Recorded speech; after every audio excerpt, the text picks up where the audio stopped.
आज मुझे संभल की इस पावन धरा पर, जिसे खेड़ा शिव मंदिर और प्राचीन गमा देवल मंदिर के साथ साथ कलयुग में कल की अवतार की इस पावन धरा पर आने का अवसर प्राप्त हुआ है। इस पावन धरा को नमन करते हुए आप सभी का मैं हृदय से स्वागत करता हूं, अभिनंदन करता हूं। बहनों और भाइयों, इतनी भीषण तपती हुई गर्मी में भी लू और धूप की इन गंभीर चुनौती का सामना करते हुए आप इस चुनावी सभा में आए हैं। आपका ये उत्साह और आपका ये उमंग हम सबका संबल है, हमारी ताकत है, और इसी ताकत के बल पर तो असंभव होने वाले कार्यों को भी हम लोग संभव बनाने का कार्य कर रहे हैं। बहनों और भाइयों, लोकसभा चुनाव के पहले चरण 19 अप्रैल को संपन्न हो गए। आज 89 लोकसभा सीटों में, जिनमें 8 उत्तर प्रदेश की भी हैं, उनमें चुनाव चल रहा है। और मैं विश्वास के साथ कह सकता हूं, जनता जनार्दन का जो आशीर्वाद भारतीय जनता पार्टी के प्रत्याशियों को मिल रहा है, मोदी जी के नाम पर, उनके काम पर जो आशीर्वाद भारतीय जनता पार्टी के प्रत्याशियों को प्राप्त हो रहा है, वह अभिभूत करने वाला है। और मैं कह सकता हूं, जब 4 जून को ईवीएम खुलेंगे तो जो जनता की अभिलाषा है उसके अनुरूप फिर एक बार मोदी सरकार का सपना साकार हो जाएगा। बहनों और भाइयों, लोग पूछते हैं कि देश के अंदर आखिर ये नारा क्यों गूंज रहा है। मैंने कहा, नारा इसलिए गूंज रहा है क्योंकि मोदी जी ने 10 वर्ष में देश की तस्वीर और तकदीर को बदलने का काम किया है। बहनों और भाइयों, तस्वीर और तकदीर को ऐसे बदल दिया है। 2004 से 2014 तक कांग्रेस नेतृत्व की यूपीए सरकार थी। समाजवादी पार्टी और बहुजन समाजवादी पार्टी भी बिन मांगे यूपीए गवर्नमेंट को अपना समर्थन दे रही थी। और उस समय की सरकारों के हाल आपने देखे होंगे। दुनिया के अंदर पहचान का संकट था हमारे लिए, सीमाएं सुरक्षित नहीं थी, आतंकवाद चरम पर था, नक्सलवाद देश के अंदर तेजी के साथ अपना फन फैलाया हुआ था, आतंकवादी कहीं भी विस्फोट करके निर्दोष लोगों को मार देते थे। 2014 के बाद आपने देखा होगा, 14 के पहले देश के अंदर विकास की योजनाएं नहीं थी, भ्रष्टाचार चरम पर था, गरीबों के हकों पर डकैती डालने का कार्य होता था। बहनों और भाइयों, 2014 के बाद दुनिया के अंदर सम्मान बढ़ा है, सीमाएं सुरक्षित हुई हैं। अब तो आतंकवाद और नक्सलवाद पूरी तरह समाप्त हुआ है। अगर कहीं पर जोर से विस्फोट हो जाए ना पटाखे का भी, तो पाकिस्तान पहले सफाई देता है कि नहीं, हमारा कोई हाथ नहीं है। बहनों और भाइयों, ये इसलिए संभव हुआ है क्योंकि एक मजबूत सरकार है।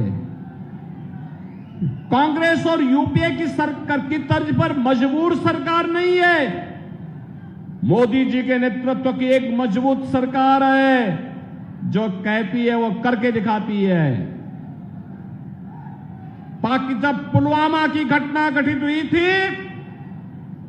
तब प्रधानमंत्री मोदी जी ने कहा था, उन्होंने कहा था हमारे जवानों की शहादत, उनका बलिदान व्यर्थ नहीं जाएगा और हमारे भारतीय जवान पाकिस्तान के अंदर घुस करके आतंकवादियों की माद में घुस करके उनको सबक सिखाने का काम किए थे। पाकिस्तान चिल्लाता रह गया, जान बचा करके भागना पड़ा था वहां पर पाकिस्तान को।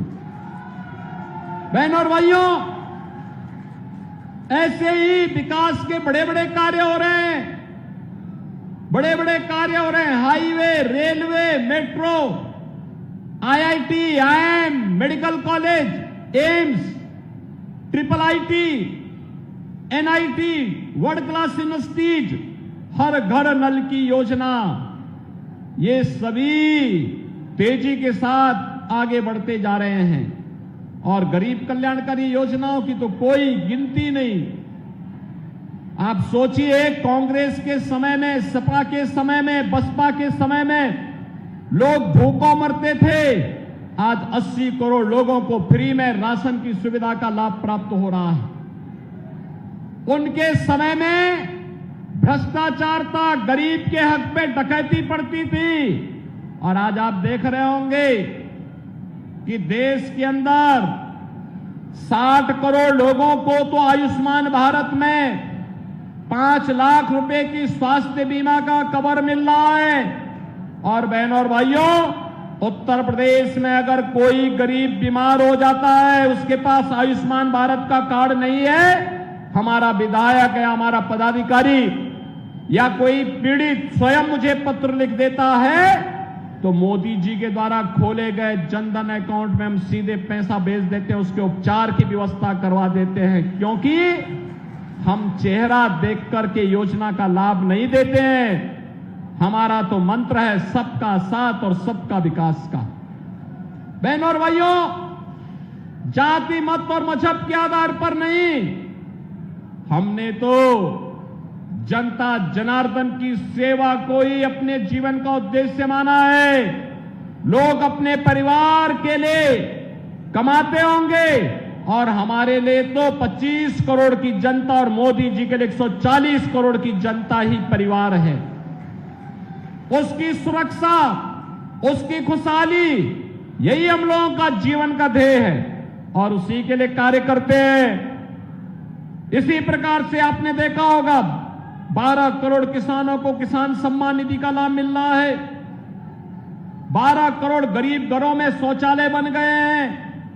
10 करोड़ गरीबों को आपने देखा होगा कि 10 करोड़ गरीबों के घर में रसोई गैस के सिलेंडर पहुंच गए हैं और 4 करोड़ गरीबों के मकान भी बन गए हैं। बहनों और भाइयों, ये काम कांग्रेस चाहती तो वो भी कर सकती थी।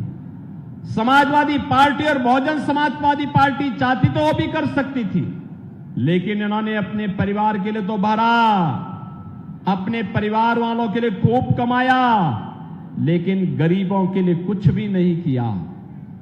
गरीबों के लिए कुछ भी नहीं किया। और एक तरफ किया कुछ नहीं, वहीं आपने वर्तमान में कांग्रेस और सपा का जो गठबंधन है, इंडी गठबंधन, इनके घोषणा पत्र को देखा होगा। अपने घोषणा पत्र में क्या कहते हैं ये कहते हैं कि हम गरीबी हटाएंगे। कैसे हटाएंगे गरीबी?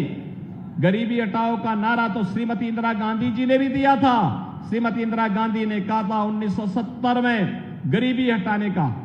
बहनों और भाइयों, 54 वर्ष के बाद भी नाती भी वही तोता रटंत लगाए जा रहा, हम गरीबी हटाएंगे, एक झटके में हटाएंगे। जब उससे पूछा गया कि कैसे हटाएंगे, तो कहता है हम सभी लोगों की संपत्ति का सर्वे करवा देंगे और सर्वे कराने के बाद अगर किसी के पास 4 कमरे का मकान है ना, तो 4 कमरे के मकान में अगर उनके परिवार में 4 लोग हैं तो कहेंगे कि तुम्हारे लिए 2 कमरे पर्याप्त हैं, 2 कमरे हम दूसरे लोगों को जबरदस्ती कब्जे में ले लेंगे, उस पे कांग्रेस का अधिकार हो जाएगा। वे कह रहे हैं हम सर्वे कराएंगे। देखो कल सुप्रीम कोर्ट ने भी कहा है कि स्त्री धन पर केवल स्त्री महिला का अधिकार है, कोई दूसरा अधिकार नहीं कर सका। लेकिन ये बेशरम लोगों को देखो ना, ये कहते हैं कि महिलाओं के जेवर को भी हम अपने कब्जे में ले लेंगे। क्या हिंदुस्तान इसको स्वीकार करेगा? क्या स्वीकार करेगा क्या? लेकिन इनकी हालत देखो। और किसको बांटेंगे? ये आपकी संपत्ति को बांटने का काम किसको करेंगे? बांग्लादेशी घुसपैठियों को, रोहिंग्या लोगों को, जो विदेशी आए हैं घुसपैठिए, उनको बांट देंगे ये लोग। क्या आपको ये हिंदुस्तान इसको स्वीकार कर पाएगा क्या? लेकिन ये कांग्रेस के लोग, इंडी गठबंधन के लोग कहते हैं कि हम ऐसा कर देंगे। बहनों और भाइयों, इन्होंने जब यूपीए की गवर्नमेंट थी 2004 से 14 के बीच में, इन्होंने ऐसे प्रयास किए थे अनुसूचित जाति, जनजाति और पिछड़ी जाति के लोगों को मिलने वाले आरक्षण के लिए, उस पर इन्होंने सेंध लगाने का काम किया था। जस्टिस रंगनाथ मिश्रा की कमेटी गठित की थी। जस्टिस रंगनाथ मिश्रा की कमेटी ने कहा था पिछड़ी जाति के लोगों को मिलने वाले आरक्षण में 6% मुसलमानों को देने की बात उसने कही थी। और ऐसे सच्चर कमेटी की रिपोर्ट में भी अनुसूचित जाति और जनजाति को मिलने वाले आरक्षण में भी इन्होंने सेंध लगा के जबरदस्ती मुसलमानों को घुसाने का प्रयास किया था। और बहनों और भाइयों, ये किसी से छुपा हुआ नहीं है, ये केवल इन्होंने रंगनाथ मिश्रा और सच्चर कमेटी के माध्यम से ही नहीं किया था। तत्कालीन प्रधानमंत्री डॉक्टर मनमोहन सिंह जी ने भी अपने एक भाषण में कहा था कि देश के संसाधनों पर पहला अधिकार मुसलमानों का है। कहा था ना, गरीब कहां जाएगा? अनुसूचित जाति, जनजाति और पिछड़ी जाति के लोग कहां जाएंगे?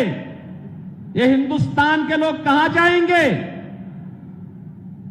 लेकिन देश के विभाजन को फिर से आगे बढ़ाने के लिए कांग्रेस के द्वारा साजिश रची जा रही है, इंडी गठबंधन के द्वारा साजिश रची जा रही है। क्या यह देश इस साजिश को स्वीकार करेगा? हमें कतई स्वीकार नहीं करना है। बहनों और भाइयों, आज भारत दुनिया के अंदर एक ऐसा देश बना है जिसको पूरी दुनिया में जिसकी पहुंच है, दुनिया में जिसके बारे में अच्छी धारणा बनी है, लोग भारत को सम्मान दे रहे हैं। और इस सम्मान का कारण है मोदी जी जहां कहीं दुनिया के अंदर जाते हैं आज के दिन पर, पूरा देश उनके स्वागत के लिए उमड़ पड़ता है। ये स्वागत 140 करोड़ भारतीयों का स्वागत होता है। लेकिन बहनों और भाइयों, कुछ लोग ऐसे हैं जिनको ये नहीं लगता। कांग्रेस ने अपने घोषणा पत्र में 2 बातें और कही हैं। विरासत टैक्स के साथ साथ उन्होंने एक बात और कही है। उन्होंने कहा है अल्पसंख्यकों को उनकी पसंद की खाने की स्वतंत्रता देंगे, यानी वह गौकसी कराने का खुली छूट देंगे। क्या आप गौकसी को छूट देंगे क्या? अरे इन बेशरम लोगों को देखो ना, भारत की आस्था के साथ कैसे खिलवाड़ कर रहे हैं। कह रहे हैं उनको खुली छूट देंगे। अरे कैसे हो सकता है? जिस गाय को हम माता मानते हैं, जिसको हमारा शास्त्र कहता है कि गाओ विश्वस्य मातरम्, उस गौ माता को एक काटने के लिए देंगे कसाईयों को। क्या हिंदुस्तान इसको स्वीकार कर पाएगा क्या? और मैंने सुना है कि भाई और बहन दोनों अयोध्या दर्शन करने के लिए जाना चाहते हैं। जब इनकी सरकार थी तब कहते थे कि राम तो हुए ही नहीं। क्या कहते थे? राम हुए ही नहीं। और जब देश की जनता जनार्दन के संघर्ष के फलस्वरूप माननीय उच्चतम न्यायालय के फैसले के क्रम में मोदी जी के प्रयास से आपके एक एक वोट की कीमत में अयोध्या में रामलला को फिर से विराजमान कर दिया है और मंदिर भव्य बन गया है। अब कहते हैं राम तो सबके हैं। देखो ना इनके दोहरे चरित्र को, पहले कहते थे राम हुए ही नहीं, अब कहते हैं राम तो सबके हैं। बहन और भाइयों, इन पे विश्वास मत करना, कभी विश्वास मत करना। ये लोग धोखा देंगे, जब भी इनको अवसर मिलेगा ये लोग धोखा देंगे। हमें धोखेबाजों से नहीं, हमें भ्रष्टाचारियों से नहीं, हमें हिंदुस्तान की सुरक्षा और हिंदुस्तान की संप्रभुता के साथ साथ हिंदुस्तान को समृद्धि की नई ऊंचाई तक पहुंचाने वाली सरकार चाहिए, और वह केवल भारतीय जनता पार्टी दे पाएगी, भारतीय जनता पार्टी दे पाएगी। बहनों और भाइयों, भारतीय जनता पार्टी वह पार्टी है जो किसान को भी, मजदूर को भी, नौजवान को भी और महिलाओं को भी सम्मान देती है। आपने देखा चौधरी साहब को, चौधरी चरण सिंह जी को भारत रत्न, भारत का सर्वोच्च नागरिक सम्मान ये भारतीय जनता पार्टी की, मोदी जी के नेतृत्व की सरकार ने दिया है। आपने देखा होगा कि हर एक तबके के लिए मोदी जी ने उस प्रकार के प्रावधान किए हैं। और मैं फिर आपके पास आया हूं आपसे कहने के लिए, संभल के लोगों को, बिलारी के लोगों से कहने के लिए मैं बहनों और भाइयों आया हूं, एक ही अपील करने के लिए आया हूं कि क्या हमारा वोट जो लोग हिंदुस्तान का खाते हैं, जो ये मानते हैं उनके पूर्वज हिंदुस्तानी हैं, उनकी आने वाली पीढ़ी को हिंदुस्तान में ही रहना है, उनको सोचना होगा उनका वोट उन विषधरों को नहीं जाना चाहिए जो लोग भारत माता की जय जयकार करने में संकोच करते हों। कतई नहीं जाना चाहिए। जो लोग वंदे मातरम का गायन करने में संकोच करते हैं, भारत माता की जय घोष करने में जिन्हें संकोच होता है, उनको आपका वोट जाने का मतलब आपके द्वारा भारत के खिलाफ साजिश रचने वालों को सम्मान देने का कार्य हो रहा है। और इसलिए मेरी अपील होगी, हम लोग भारत की सुरक्षा और संप्रभुता को ध्यान में रख करके आने वाली पीढ़ी के उज्जवल भविष्य के लिए हम लोग ऐसी सरकार बनाने में अपना योगदान दें जो मोदी जी ने आजादी के अमृत महोत्सव वर्ष में कहा था, एक आत्मनिर्भर भारत, एक विकसित भारत। विकसित भारत होगा, आत्मनिर्भर भारत होगा तो हर नागरिक आत्मनिर्भर होगा, नौजवान आत्मनिर्भर होगा, किसान आत्मनिर्भर होगा, महिलाएं आत्मनिर्भर होंगी, श्रमिक आत्मनिर्भर होगा। जीवन के प्रत्येक क्षेत्र में लोगों को इसका लाभ मिलता हुआ दिखाई देगा। और हमें ऐसी ही सरकार को बनाने में अपना योगदान देना है। आप सहमत हैं इसके लिए? सहमत हैं? सहमत है ना? बहन और भाइयों, भारतीय जनता पार्टी ने इसके लिए श्री परमेश्वर लाल सैनी को अपना प्रत्याशी बनाकर के आपके बीच उतारा है। देखो, परमेश्वर जी कोई अपरिचित चेहरा नहीं है आपके लिए, अपरिचित चेहरा नहीं है। देखो, जनता जनार्दन ने आशीर्वाद जिस भी रूप में दिया होगा तब भी यहां जमे रहे, यहां काम करते रहे ना, लगातार काम करते रहे ना, कोई संकोच नहीं रहा। और सम विषम परिस्थितियों में, विपरीत परिस्थितियों में भी कार्य करने का जज्बा उनके मन में है। और आज फिर भारतीय जनता पार्टी ने उन्हें प्रत्याशी बनाकर के उतारा है। उनकी प्रत्याशिता का मतलब इस क्षेत्र में सुरक्षा की गारंटी। और सुरक्षा की गारंटी तो वैसे भी जब से आपने प्रदेश में बीजेपी की सरकार बनाई है, कोई दंगाई और किसी कर्फ्यू के समर्थक की हिम्मत है क्या कि वो कर्फ्यू लगवा दे या दंगा करवा दे? उसको मालूम है कि अगर दंगा करवाएगा तो राम नाम सत्य है की यात्रा भी उसकी निकल जाएगी। फिर बहन और भाइयों, मैं इसीलिए आपसे कहने के लिए आया हूं, परमेश्वर लाल सैनी जैसे कार्यकर्ताओं को आगे बढ़ाने के लिए आप सब अपना आशीर्वाद दीजिए। लेकिन इसके लिए आपको परमेश्वर लाल सैनी स्वयं बनना पड़ेगा।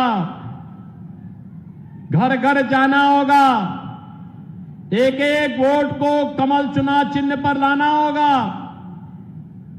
अगर आप इस कार्य को करने में सफल होते हैं तो बहनों और भाइयों, संभल में फिर से कमल खिलेगा, और संभल में कमल खिलने का मतलब कल की अवतार की भूमिका की तैयार हो जाएगी।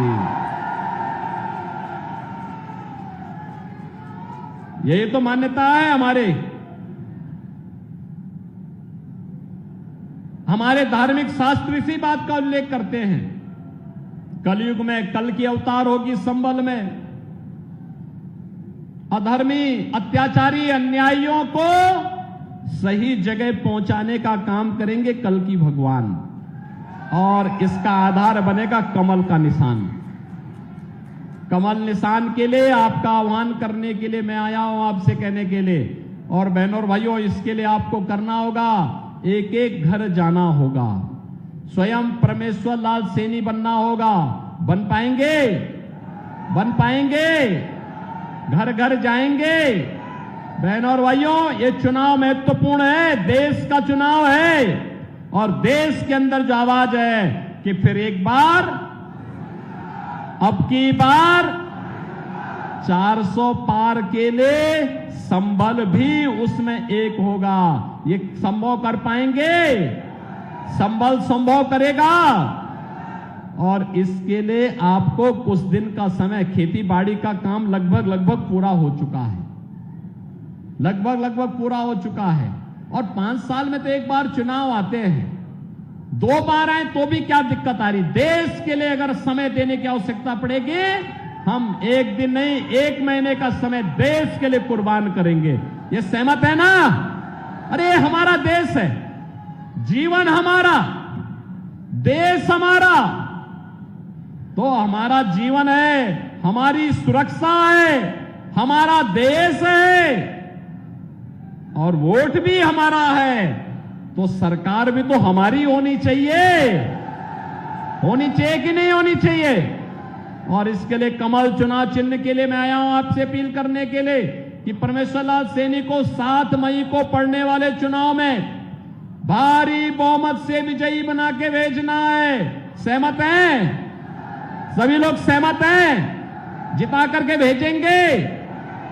तो मेरे साथ बोलेंगे, भारत माता की, भारत माता की, भारत माता की।